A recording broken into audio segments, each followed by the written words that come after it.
Magandang araw! Isang araw na naman po para sa amin ni Ukasan. Yes guys, ayan. Sa mga nagtatanong po sa akin about sa day service, ang day service po guys, para yan sa mga elderly dito sa Japan. Para na silang pumapasok ba ng yochen or nung kindergarten. Oo guys, kinukuha sila rito kasi ng 8:30 to 9 a.m.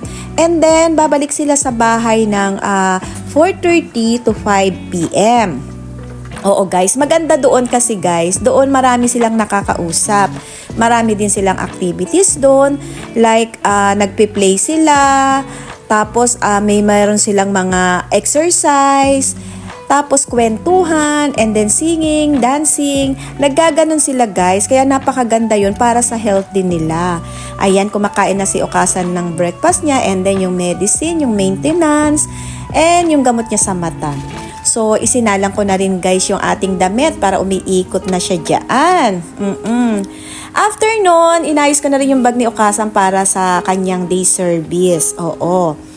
And then, ayusin na rin natin yung bed niya para pagdating niya, maayos na uli yung hihigaan niya.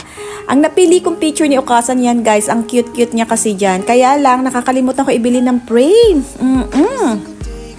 So, ayun, sabi nga sa akin ni Ukasan, Mama, okay ka lang ba? Sabi ko, yes, Ukasan.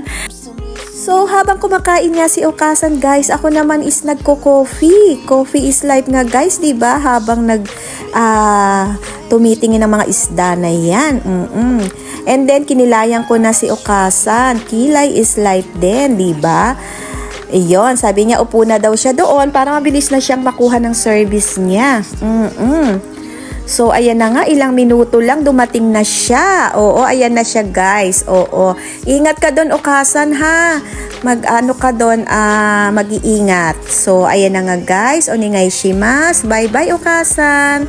Dilig-dilig na rin tayo ng mangga natin, guys. Ang lalaki ng bunga niyan. Susunod, ibibideo ko yan, guys, ne? Oo, thank you for always watching my videos. Bye, guys!